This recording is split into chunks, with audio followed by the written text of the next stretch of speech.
Bismillahirrahmanirrahim.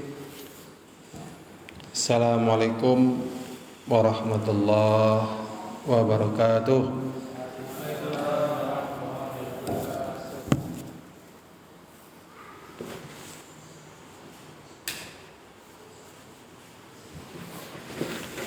Innal hamdalillah nahmaduhu wa nasta'inuhu wa nastaghfiruh wa na'udzu billahi min shururi anfusina wa min sayyiati a'malina may yahdihillahu fala mudilla lahu wa may yudlil fala hadiya lahu asyhadu an la ilaha illallah wahdahu la syarika lahu wa asyhadu anna Muhammadan abduhu wa rasuluh. Allahumma salli wa sallim ala Muhammadin wa ala alihi wa ashabihi wa man tabi'ahum bi ihsanin ila yaumiddin wa ba'd. Kita lanjutkan pembahasan kitab istighfar dalam kitab Riyadhus Shalihin bab yang ke-371. Insyaallah sekarang kita pada tanggal 3 Sya'ban, kalau enggak 2 Sya'ban 1444. Bertepatan dengan tanggal berapa? Tanggal berapa Sukirman?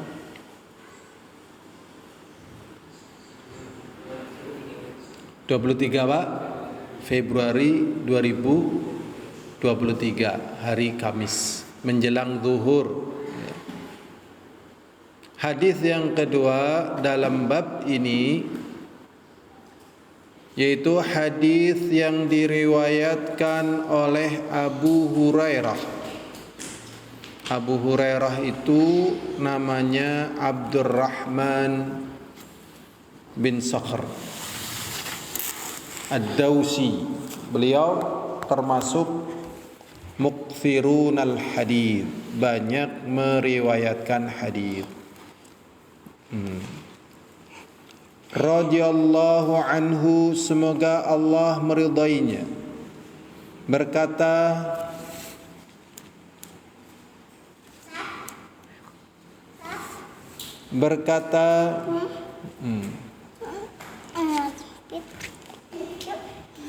Sami'tu Rasulullah sallallahu alaihi wasallam yaqul, aku mendengar Rasulullah sallallahu alaihi wasallam bersabda,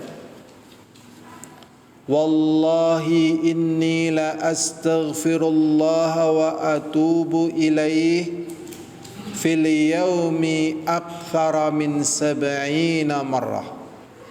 Rawahul Bukhari. Nomor hadis 6307. Rasulullah sallallahu alaihi wasallam mengatakan, demi Allah, sesungguhnya aku sungguh-sungguh minta ampun kepada Allah, wa atubu ilaih, dan bertobat kepadanya, fil yaumi aktsara min 70 marrah, dalam satu hari lebih dari 70 kali. Ini Rasulullah tiap hari jumlahnya seperti itu. Di dalam hadis yang tadi sampai 100 kali. Tinggal kita bandingkan terhadap diri kita. Berapa banyak kita beristighfar. Sukirman duduknya sini, Sukirman, biar kelihatan Sukirman. Ya. Kelansuannya di mana Sukirman? Tinggalan. Kamu punya kelansua berapa, Bror? Dipinjemin kalau ada. Ini Rasulullah sallallahu alaihi wasallam yang sudah jelas-jelas diampuni dosanya, senantiasa beristighfar. Berarti kita tetap kurang beristighfar. Berikutnya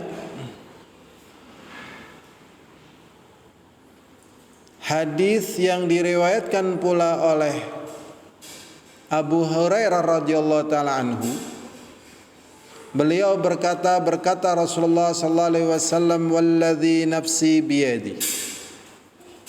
Rasulullah sallallahu alaihi wasallam bersumpah dengan nama Allah, walladzi nafsi biyadi, dan demi zat yang jiwaku ada di tangannya, law lam tudhnibu la dhahaballahu ta'ala bikum.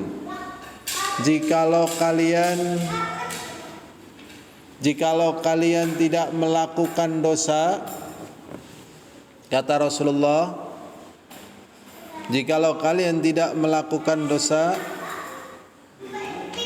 law lam tudhnibu, jikalau kalian tidak melakukan dosa, la dhahaballahu ta'ala bikum, Allah akan menghilangkan kalian. Jadi kalau kalian tidak melakukan dosa, pasti Allah akan hilangkan kalian. Wala jaa biyau biqaumin yudhnibuna, dan sungguh Allah akan mendatangkan satu kaum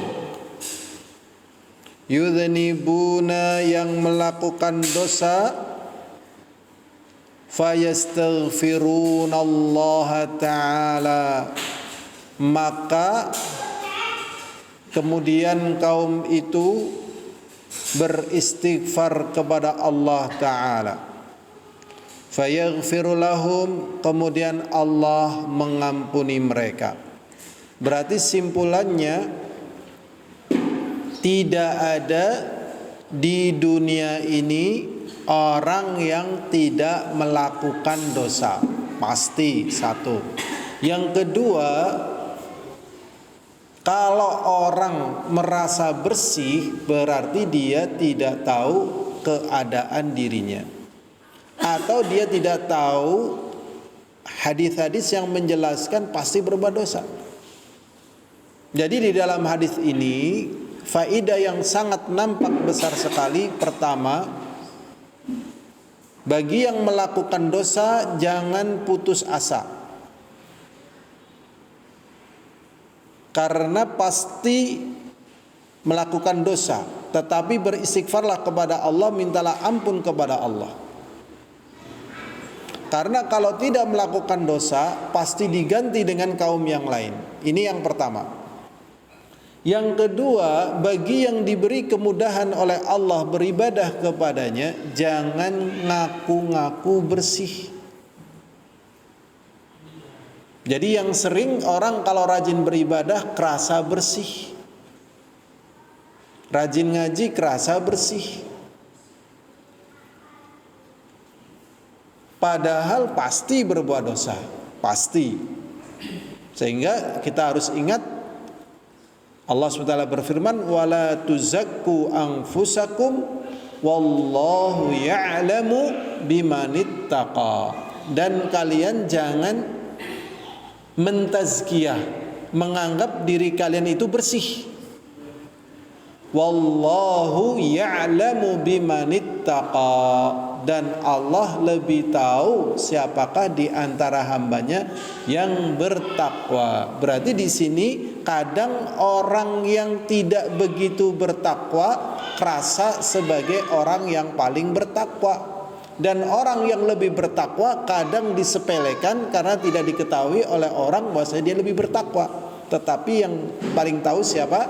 Allah Subhanahu wa ta'ala.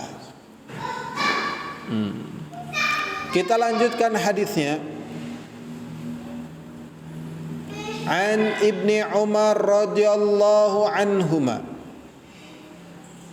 diriwayatkan dari Abdullah ibnu Umar, semoga Allah meridainya. Qala, berkata,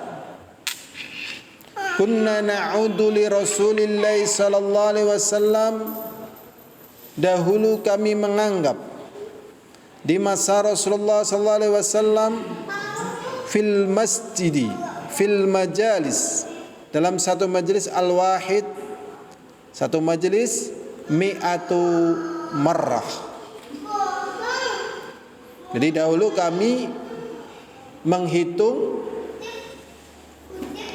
dalam satu majelis Rasulullah sallallahu alaihi wasallam beristighfar berapa kali? 100 kali. Berarti dari hadis-hadis yang awal yang 100 kali, yang 70 kali itu dalam satu majelis, dalam satu kesempatan. Ya. Kalau kita beberapa majelis istighfarnya sehari berapa kali? Dihitung apa enggak?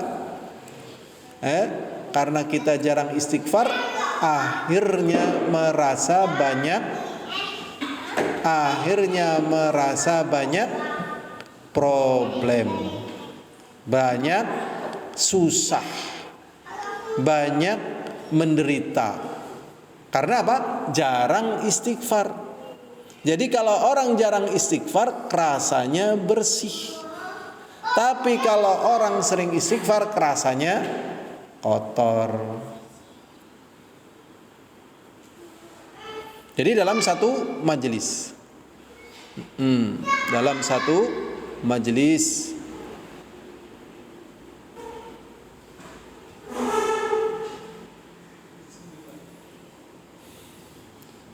beliau mengucapkan Rabbighfirli, ya Allah ampuni aku, wa tub alayya, dan aku bertobat, dan wa tub alayya, innaka antat tawwabur rahim. Ya Allah ampuni aku, wa tub alayya, dan tobatkanlah atas diriku. Innaka antat tawwabur rahim, sesungguhnya engkau adalah zat yang maha penerima taubat dan maha penyayang. Coba kalian ya bersama-sama dengan suara yang jangan terlalu keras tapi tidak boleh rendah. Rabbighfirli wa tub alayya innaka antat tawwabur rahim. Rabbighfirli wa tub alayya innaka antat tawwabur rahim. Suaranya kurang keras, ada yang enggak bunyi ya. Ini dihafal. Abad sudah hafal abad? Siapa yang sudah hafal? Coba diulangi lagi. Rabbighfirli wa tub alayya innaka antat tawwabur rahim. Ya Allah, ampunilah aku dan berikanlah taubat kepadaku, sesungguhnya engkau maha penerima taubat dan penyayang. Hadis ini rawahu Abu Dawud dan Tirmidzi. Wa qala haditsun hasanun sahih. Ini saja yang bisa kita ambil karena suasananya mendung ya. Subhanakallahumma wa bihamdika asyhadu an la ilaha illa anta astaghfiruka wa atubu ilaik. Assalamualaikum warahmatullahi wabarakatuh.